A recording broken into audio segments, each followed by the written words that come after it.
जय श्री कृष्ण। राधे राधे दोस्तों आज मैं आप लोगों को लड्डू गोपाल की एक अत्यंत मार्मिक, हृदय को झकझोर देने वाली बिल्कुल सत्य लीला कथा सुनाऊंगी, जिसे सुनकर आप सभी लड्डू गोपाल के प्रेम में भावुक हो जाओगे।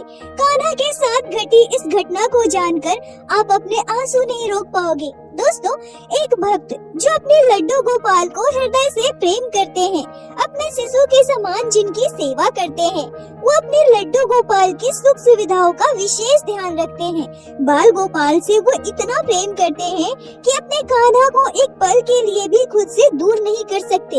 वहीं दूसरे और ऐसे लोग जिन्हें लड्डू गोपाल से बिल्कुल भी प्रेम ना हो, जिनके मन में कान्हा के प्रति श्रद्धा भाव ना हो, अगर ऐसे इंसान को लड्डू गोपाल की सेवा मिल जाए तो जरा सोचिए कि क्या वो लड्डू गोपाल की सेवा उस भाव से कर सकते हैं जैसे कि एक लड्डू गोपाल के भक्त अपने बाल गोपाल की सेवा करते हैं। क्या वो लड्डू गोपाल की सुख सुविधाओं का ध्यान रखेंगे जैसा कि एक भक्त रखते हैं? क्या वो कान्हा से वैसा प्रेम करेंगे, लड्डू गोपाल से लाड लड़ाएंगे, उन्हें दुलारेंगे जैसा कि एक भक्त करता है? नहीं, बिल्कुल भी नहीं। जहाँ विश्वास ना हो, ठाकुर जी के प्रति प्रेम ना हो, भक्ति ना हो, वो निस्वार्थ भाव से सेवा कर ही नहीं सकता। जिनके मन में कभी यह भावना ना आई हो कि लड्डू गोपाल मात्र एक मूर्ति नहीं है, इनमें प्राण है, तब तक वो इंसान कभी भी लड्डू गोपाल की सेवा प्रेम पूर्वक नहीं कर सकता है, लड्डू गोपाल की सुविधाओं का ध्यान नहीं रख सकता है। और इसी क्रम में जाने अनजाने ऐसे लोगों के द्वारा ऐसी दुखदाई घटना घट जाती है, हमारे लड्डू गोपाल को इतना तकलीफ दिया जाता है जिसे सोचकर भी हम भक्तों की रूह कांप जाती है। एक भक्त जहां अपने बाल गोपाल की छोटी छोटी जरूरतों का ध्यान रखता है, वहीं अगर लड्डू गोपाल के साथ ऐसी मार्मिक घटना घटे जिसमें हमारे बाल गोपाल की आंखों से अश्रुधारा बहे, तो जरा सोच कर देखिए भक्तों के दिल पर क्या गुजरेगी। सोच कर भी आंखों से आंसू आ जाते हैं। दोस्तों, आज की यह लीला कथा अत्यंत दुखदाई है। कृपया करके वीडियो को अंत तक अवश्य देखिएगा। आशा करती हूँ आज की यह लीला कथा आपके हृदय को स्पर्श करेगी। दोस्तों, आज की यह लीला कथा हमारे साथ शेयर की है पूर्णिया में रहने वाली अनीता शर्मा जी ने। अनीता जी हमसे कहती हैं, मेरी शादी को 7 साल हो गए हैं। शादी से पहले मैंने कभी लड्डू गोपाल की सेवा नहीं की थी, न मेरे मायके में लड्डू गोपाल की सेवा होती थी। पर हाँ, मुझे बाल गोपाल की सेवा के बारे में पता जरूर था, क्योंकि मैं अपने पड़ोस में रहने वाली एक आंटी को लड्डू गोपाल की सेवा करते देखती थी। जन्माष्टमी में हम उनके घर जाते थे। धूमधाम से जन्माष्टमी का त्योहार मनाया जाता था। लड्डू गोपाल मुझे बहुत प्यारे लगते थे। लड्डू गोपाल का सुंदर श्रीमुख मुझे बहुत प्यारा लगता था। पर मैंने कभी यह नहीं सोचा था कि मैं कभी लड्डू गोपाल की सेवा करूंगी। और सच कहूँ तो मेरे मन में कभी भी यह भाव आया ही नहीं। मेरी शादी हुई। शादी के बाद मैं ससुराल गई। मेरे ससुराल में मेरी सासू माँ, मेरे ससुर जी, मेरे हस्बैंड और मेरी एक छोटी ननद है। मेरे ससुराल वाले बहुत अच्छे थे, सभी मेरा बहुत ध्यान रखते थे। मेरी सासू माँ, ससुर जी मुझसे बहुत प्यार करते थे। अपनी बेटी में और मुझ में कभी फर्क नहीं करते थे। पर अभी मुझे ससुराल आए हुए मात्र 6 दिन ही बीते थे, तभी मेरे साथ एक आश्चर्यजनक घटना घटी। शादी के बाद जब मैं अपने ससुराल गई, तब हमारे घर के मंदिर में मुझे प्रणाम करने के लिए ले जाया गया। पर मैंने उस समय इतना ध्यान नहीं दिया था। पर अब जब शादी के 6 दिनों के बाद मैं दोबारा मंदिर में गई, तब मैं हमारे घर के मंदिर में कुछ ऐसा देखती हूँ जिसे देखकर मेरे होश उड़ गए। हमारे घर के मंदिर में लड्डू गोपाल विराजित थे, एक छोटे से प्यारे से बाल गोपाल। पर लड्डू गोपाल को जिस अवस्था में मैंने देखा, उसे देखकर मेरा दिल दहल गया। लड्डू गोपाल पूरी तरह से काले पड़ चुके थे। उन्होंने जो पोशाक पहनी थी वो बिल्कुल ही मैली हो चुकी थी। ऐसा लग रहा था मानो बाल गोपाल को वर्षों से नहलाया नहीं गया हो, उनकी पोशाक नहीं बदली गई हो, उनका श्रृंगार नहीं किया गया हो।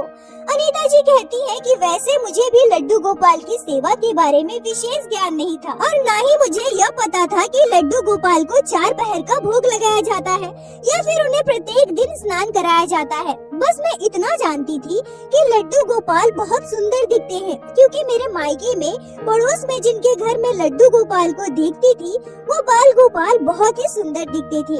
उनकी पोशाकें भी बहुत सुंदर होती थी, उनका श्रृंगार बहुत सुंदर होता था। और लड्डू लड्डू गोपाल का विग्रह बिल्कुल चमकता रहता था। पर मेरे ससुराल में जो लड्डू गोपाल है वो पूरी तरह से काले पड़ चुके हैं। उनकी पोशाकें भी गंदी है, उनका कोई भी श्रृंगार किया हुआ नहीं था, जिसे देखकर मुझे बड़ा ही अजीब लगा। पर मैंने किसी से भी कुछ नहीं कहा। मैं अपने मायके गई और अपने मायके में मैंने पूरी बात अपनी मम्मी से कही। पर क्योंकि मेरे मायके में भी लड्डू गोपाल की सेवा नहीं होती थी और मेरी मम्मी को भी लड्डू गोपाल की सेवा की विशेष जानकारी नहीं थी, मेरी मम्मी मुझसे कहती है कि तुम उन सब चीजों में ध्यान मत दो। जैसा वर्षों से होता आ रहा है वैसा ही होता रहे। तुम खुद से कुछ भी बदलने की कोशिश मत करो। तुम्हारी सासू माँ बड़ी है, वो ज्यादा जानती है, वो जैसा करती है तुम भी बिल्कुल वैसा ही करना। अनीता जी कहती है कि उसके बाद मैं वापस अपने ससुराल लौट गई। मैं अपने ससुराल वापस गई तो मैंने देखा कि मेरी सासू माँ सुबह शाम दिया बाती करती है और लड्डू गोपाल के आगे मिश्री का भोग रखती है। अनीता जी कहती है कि ऐसा कई दिनों तक मैंने गौर किया था, पर क्योंकि मुझे लड्डू गोपाल की सेवा विधि पता नहीं थी इसलिए मैंने इस बात पर ज्यादा ध्यान नहीं दिया। पर कहीं न कहीं पता नहीं क्यों लड्डू गोपाल का विग्रह मुझे बहुत अजीब सा लगते थे। ऐसा लगता था मानो लड्डू गोपाल बिल्कुल उदास बैठे हैं। मैले वस्त्र पहने लड्डू गोपाल रोने से सूरत बनाकर मुझे देख रहे हैं। अब जब भी मैं अकेले बैठी रहती थी अचानक से मेरे मन में आता था कि एक बार जाकर लड्डू गोपाल को देखाऊं। मैं तुरंत घर के मंदिर में जाती थी और खड़ी होकर लड्डू गोपाल को देखा करती थी। पता नहीं क्यों पर कहीं न कहीं मुझे लड्डू गोपाल के लिए बहुत बुरा लगने लगा था। मैं सोचा करती थी कि आंटी के लड्डू गोपाल को तो तरह तरह के प्रसाद का भोग लगाया जाता है, उनके लड्डू गोपाल कितना सुंदर श्रृंगार किए रहते हैं, पर हमारे घर के लड्डू गोपाल ऐसा क्यों दिखते हैं? और मेरी सासू माँ प्रत्येक दिन लड्डू गोपाल को मिश्री का भोग क्यों लगाती है? ये सारी बातें मेरे मन में चला करती थी। जैसे जैसे दिन बीत रहे थे मानो लड्डू गोपाल के लिए मेरे मन का लगाव बढ़ता जा रहा था। पर क्योंकि मुझे कुछ भी जानकारी नहीं था, मेरी मम्मी ने भी मुझे कुछ कहने से मना किया था, इसलिए मैं चुपचाप रहती थी। तभी एक दिन मैंने सोचा कि क्यों ना मैं YouTube पर सर्च करके देखूं कि लड्डू गोपाल की सेवा कैसे की जाती है। और फिर मैंने YouTube पर लड्डू गोपाल की सेवा से जुड़ी कई वीडियो देखी और सारे वीडियो देखकर मैं आश्चर्य हो गई थी। लड्डू गोपाल को स्नान करवाया जाता है, उनका सुंदर श्रृंगार किया जाता है, बाल गोपाल को 4 पहर का भोग लगाया जाता है, उन्हें सुलाया जाता है, जगाया जाता है, पर हमारे लड्डू गोपाल को तो कुछ भी नहीं करवाते। अनीता जी कहती हैं कि अब जब मुझे सारी बातें पता चल गई थी तो मेरे मन में बहुत व्याकुलता होने लगी। मुझे ऐसा लगने लगा कि ये क्या, हमारे घर में लड्डू गोपाल का तो बिल्कुल भी ध्यान नहीं रखा जाता। लड्डू गोपाल बिल्कुल काले पड़ गए हैं, उन्हें बस मिश्री का भोग लगाया जाता है। नहीं नहीं, ऐसा बिल्कुल नहीं करना चाहिए, इससे तो पाप लगेगा। और फिर मैंने हिम्मत करके एक दिन अपनी सासू माँ से इस बारे में बात की। मैंने अपनी सासू माँ को पूरी बात बताई और मेरी सासू माँ मुझसे जो कहती है उसे सुनकर मेरे रोंगटे खड़े हो जाते हैं। मेरी सासू माँ झुंझलाकर कहती है, अरे बहू कौन इतना करेगा, वैसे मैं पूजा पाठ तो करती हूँ ना, दिया बाती भी करती हूँ और मिश्री का भोग भी लगाती हूँ। तुम्हें बताओ घर पे इतने सारे काम होते हैं, खाना बनाना होता है, नाश्ता बनाना होता है, ऊपर से लड्डू गोपाल के लिए इतना सब करूँ? नहीं नहीं, मुझसे नहीं हो पाएगा। तुम्हें पता है 30 वर्ष हो गए हैं, 30 वर्षों से मैं लड्डू गोपाल की ऐसे ही पूजा कर रही हूँ और देखो ना भगवान की कृपा से हमें किसी चीज का अभाव नहीं है और तुम्हें भी इतना सोचने की जरूरत नहीं है। जैसा चल रहा है चलने दो, घर में पूजा पाठ होता है, दिया बाती होता है, इतना ही बहुत है। अनीता जी कहती है कि इसके बाद मैंने भी इस बात पर ज्यादा ध्यान नहीं दिया। कभी कभी मैं भी दिया बाती कर दिया करती थी, लड्डू गोपाल को मिश्री का भोग लगा दिया करती थी, पर जब भी मैं लड्डू गोपाल को देखा करती थी मुझे बहुत बुरा लगने लगता था। तभी कुछ दिनों के बाद मेरे साथ ऐसी चौंका देने वाली घटनाएं घटने लगी जिसे सुनकर आप सभी के रोंगटे खड़े हो जाएंगे। मुझे ऐसा लगता था कि कोई मुझे दूर से छुप छुप कर देख रहा है और सबसे आश्चर्य की बात तो यह है, मुझे ऐसा तभी महसूस होता था जब मैं खाना खाती थी। कभी लगता था कि कोई मेरे सर के पास खड़ा होकर मुझे देख रहा है, तो कभी मुझे ऐसा लगता था कि कोई मेरे बगल में खड़ा होकर मुझे देख रहा है। मैं हिम्मत करके अचानक से अपना सर घुमाकर देखती थी, पर मुझे कहीं कोई दिखाई नहीं देता था। कुछ दिन ऐसे ही चलता रहा। कई दिन बीत जाने के बाद मैंने सोचा कि मुझे ये सारी बातें अपने घर पर बता देनी चाहिए पर किससे बताऊं, कुछ भी समझ नहीं आ रहा था। फिर एक दिन मैंने अपने हस्बैंड को पूरी बात बताई। मैंने उनसे कहा कि मुझे बहुत डर लगता है, ऐसा लगता है मानो कोई मुझे छुप छुप कर देख रहा हो। पर मेरी बात सुनकर मेरे हस्बैंड जोर जोर से हंसने लगते हैं, वो मेरा मजाक उड़ाने लगते हैं। वो मुझसे कहते हैं कि तुम्हें पता नहीं है, हमारे घर में 2 चुड़ैल हैं और वही तुम्हें छुप छुप कर देखती है। अनीता जी कहती है कि मुझे बहुत गुस्सा आया और मैंने सोच लिया कि अब मैं इस बारे में किसी से कुछ नहीं कहूँगी, कहीं मेरे हस्बैंड की तरह सभी मेरा मजाक न उड़ाने लगे। पर मैं क्या करूँ, मेरे साथ जो घटनाएं घट रही थी, मुझे जो महसूस हो रहा था, उससे मैं काफी डर जाती थी। कुछ दिनों के बाद मेरे साथ और भी कई घटनाएं घटने लगी, जैसे कि जब भी मैं अपने घर के मंदिर के पास से गुजरती थी, मुझे ऐसा लगता था कि कोई छोटा सा बच्चा सिसक सिसक कर रो रहा है। और जैसे ही मैं मंदिर के अंदर प्रवेश करती थी, कहीं भी कोई नहीं होता था। फिर जब मैं मंदिर के पास से गुजरती थी, मुझे फिर से वैसा ही महसूस होता था। मैं किचन में काम करती थी तो मुझे ऐसा लगता था कि कोई छोटा सा बच्चा मेरे आसपास घूम रहा है। मैं पीछे पलटकर देखती थी तो कोई भी कहीं नहीं होता था। पर अब मुझे बहुत डर लगने लगा था। मैं हमेशा सबके साथ रहने लगी थी, अकेले तो मैं रहती ही नहीं थी। मैं जब भी अकेले होती थी, ये सारी बातें मेरे दिमाग में चलती थी, ये सारी चीजें मुझे महसूस होती थी। अब मैं अकेले खाना भी नहीं खाती थी, मैं सबके साथ ही खाना खाया करती थी। क्या कहूँ, किससे कहूँ, क्या करूँ, कुछ भी समझ नहीं पा रही थी। और यहाँ तक कि मुझे पता भी नहीं था कि ये सब मेरे साथ क्या घट रहा है। तभी एक दिन मेरे साथ एक ऐसी घटना घटी जिसे सुनकर आप सभी के पैरों तले की जमीन खिसक जाएगी। उस दिन हम लोग पार्टी में गए थे। पार्टी से घर लौटने में काफी देर हो गई थी। रात को सोने में भी काफी देर हो गई और उसी रात मैंने एक चौंका देने वाला सपना देखा।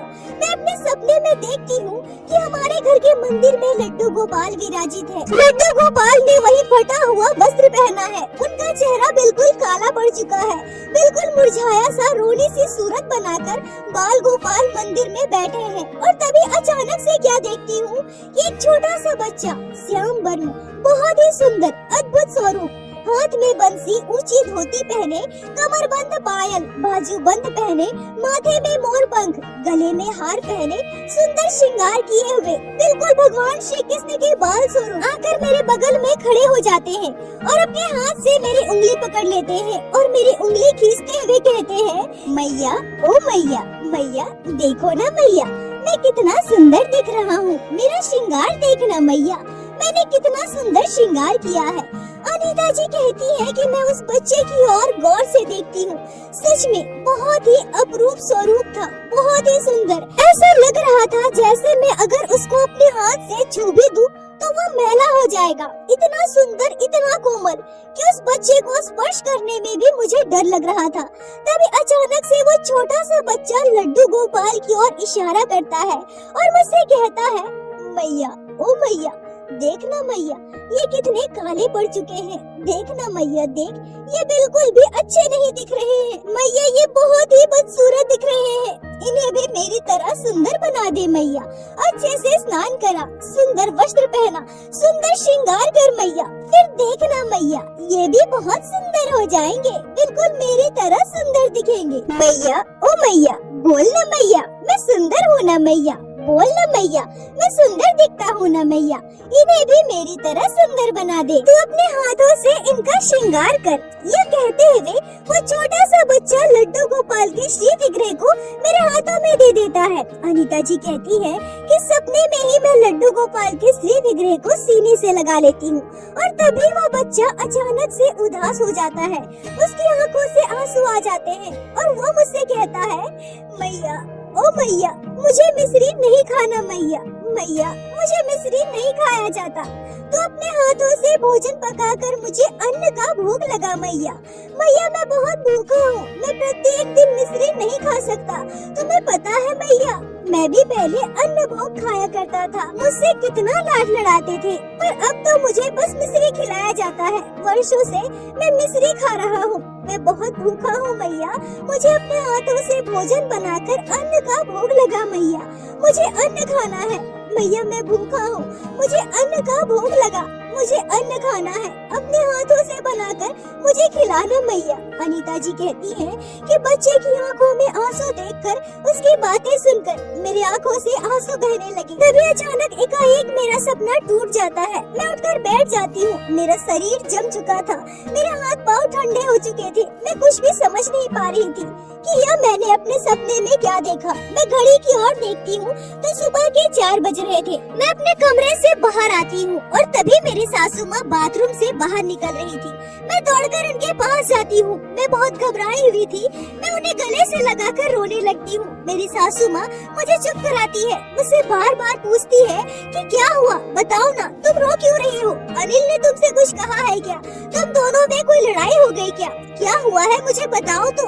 अनीता जी कहती है कि तभी मैं रोते हुए अपनी सासू माँ को पूरी बात बताती हूँ। मेरी बात सुनकर मेरी सासू माँ आश्चर्य हो जाती है। उनके मुख से आवाज नहीं निकलती। पूरी घटना को जानकर हैरान परेशान उनकी आंखों से आंसू बहने लगते हैं। वो मुझसे कहती है, बहू ये कैसे? लड्डू गोपाल तुम्हारे सपने में आए, तुमसे इतनी सारी बातें कही, और इतना कहते हुए मेरी सासू माँ दौड़कर मंदिर की ओर भागती है। लड्डू गोपाल को गोद में उठाकर उन्हें सीने से लगाकर रोने लगती है। मेरी सासू माँ कहती है, हाँ बहू हाँ, 30 वर्षों से मैं मिश्री का भोग लगाती आ रही हूँ, कभी भी इन्हें स्नान नहीं कराया। बस उनका वस्त्र जब फट जाता था तो मैं इन्हें दूसरे वस्त्र लाकर पहना देती थी। पर ये क्या, लड्डू गोपाल में साक्षात प्राण है। ये तुम्हारे सपने में आए, तुमसे सारी बातें कही। कान्हा को कितनी तकलीफ हो रही थी, मेरे हाथों इतना बड़ा पाप हो गया। उन्होंने मेरा मार्गदर्शन क्यों नहीं किया, मेरे सपने में क्यों नहीं आए, क्यों मुझे यह नहीं बताया कि मुझसे कितना बड़ा पाप हो रहा है? क्यों बहू क्यों?